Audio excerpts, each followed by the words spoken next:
کوم ملک چې د ظلم دا حالي دیکھو وګوره په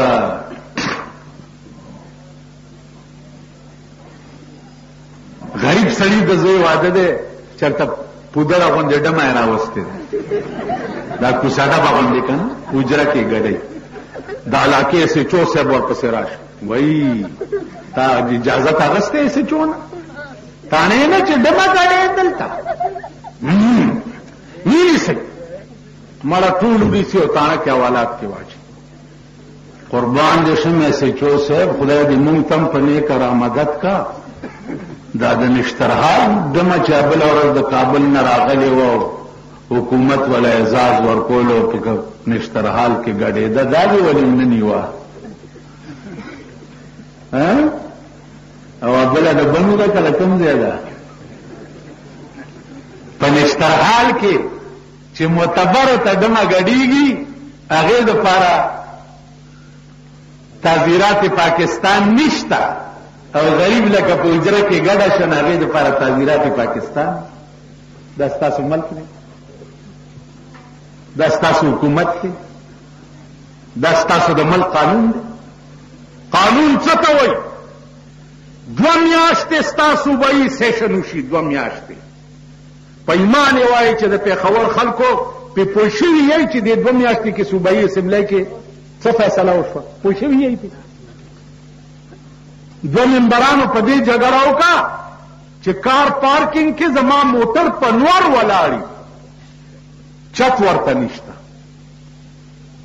تا خدای د جهنم په نور ودروه ټول قوم د ګرمۍ نه سوځي بجلی بل هم کم ځای ته ورسولو د سوی ګیس بل هم کم ځای ته ورسولو غریب سړی ټلیفون نشي کولی 104 روپۍ یو کال شو لوکل کال یو چارجز دی هغې ته څه وایي ایکسایز ډیوټي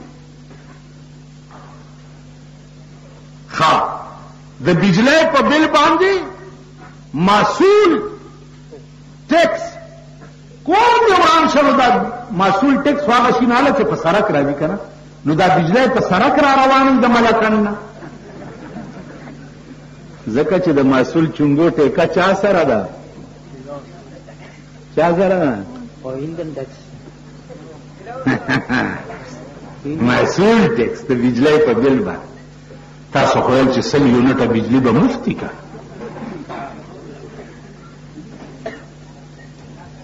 نو زه څه کوم چې میں کس کس نوروا ماں نوروا کے پیو نوروا کے پراوا نوروا کے شہریوں میں توا نوروا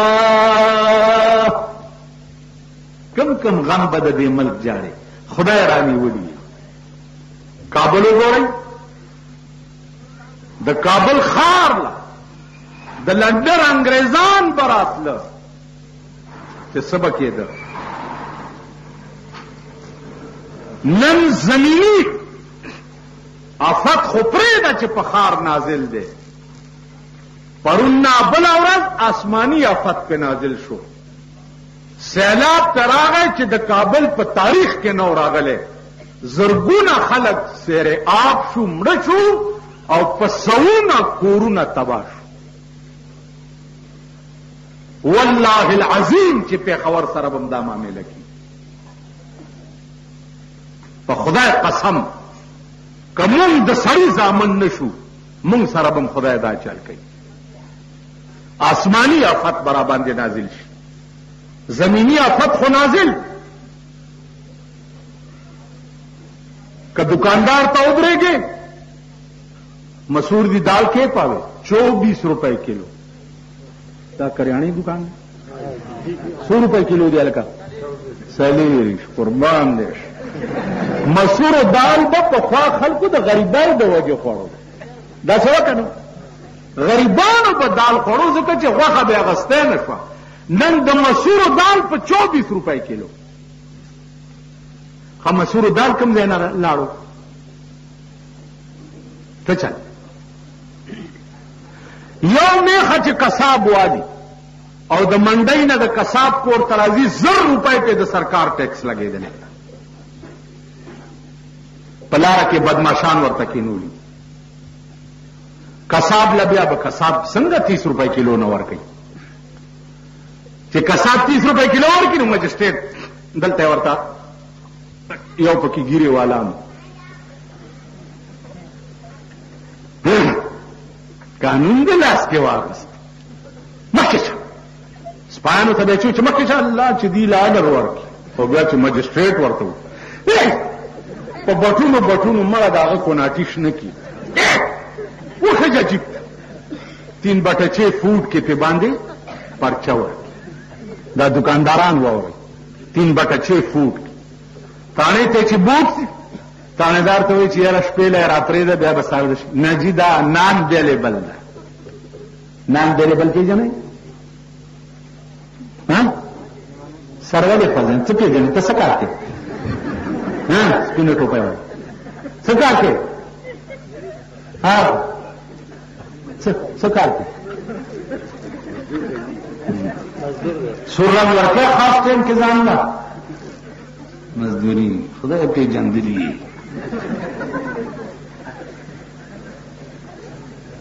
نان بیلیبل ده. نان بیلیبل معنا ده چې دا ناقابل ضمانت دفع 3 بټچې فوډ چې دی د مسورو دال ګران خرڅ کړي غوښه یې ګرانه خرڅه کړي. دی خو وګورئ د ناغې په ورځ غوښه خرڅه کړې ده. دی خو وګورئ که د ناغې په ورځ دکاندار ته د پیر په ورځ غوښه پاتې شي او د منګل په ورځ یې خرڅه کړي چې څښانه شي اخو د 3 بټچې فوډ کې چالانېږي. ټیک شو. او د شوبې سرکړي چرګان غوښه خوړل 2 ورځې ناجایز دي که نه؟ ټیک ده غوښه خوړل. نو د شوبې سرکړي چرګان چې د چا کور ته چکن ځي نو هغه ته چرګان خوړل جایز دي اولې په 3 بټچې فوډ کې نه چالانېږي. ولې؟ د هم غوښه وخوړه که ښه 3 بټچې فوډ کې زه ریړې والا یم. اسې وایم چې کوم ملک کې د ظلم دا انتهایی هغه ملک به ښه ورځ ګوري. زه ریړې والا یم. اسې وایم چې کوم ملک کې د ظلم دا انتهایی هغه ملک به ښه ورځ ګوري. زه ریړې والا یم. د 100 روپو سبزي مې په ریړه کې اچولې ده یا فروټ مې اچولي دي په دې نور کې روان یم په سړک خرڅوم. او ماما دا امرود څنګه دي؟ جی 15 روپۍ. ها قانون دی لاس کې واغست. سرکاري ریټ 4 دی. نیسي ګاډی هم په لاړی کې واچي او سړی هم کېنوي ګاډی ته کمیټۍ ته بوځي امرود تی لوی وخوري ګاډی هلته ودرېږي دی په 3 بټچې فوډ کې چالان. هغه ورځ زمونږ دکان ته یو راغی قسم په خدای دی چې قرض یې 50 روپۍ غوښتي. وی مجسټریټ جرم کوم را سره نغد شته نه 50 روپۍ راکړه. کوم ملک چې د ظلم دا انتهایی دی. خو وګوره د سبزي منډۍ اړتیان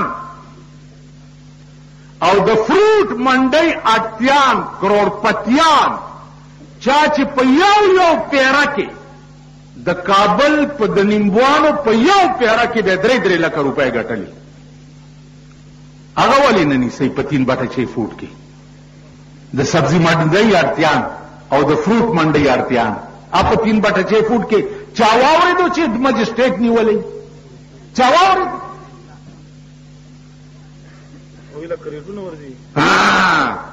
یو سره زه ناستم د مالټو زمانه وه. سلام علیکم حاجي صاحب څنګه جوړ یاره بېګانه مالټې خو دومره اعلی کریټونه ووته نور څنګه حال دی طبیعت یې ښه دی فلان خو چې مال هغه افسر داسې وکته که نه زر غلی شو. وی ښه حاجي صاحب بیا به چېرته خبرې دا زما نه و دا پلانې و پلانې څه وایلم نامه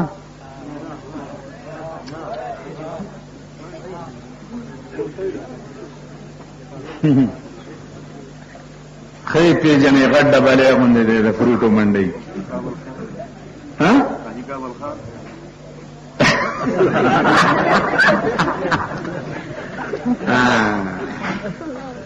نو چې د شپې بنگلو ته کریټونه تقسیم شي په هغې د ورځې مجسټریټ ورتلی شي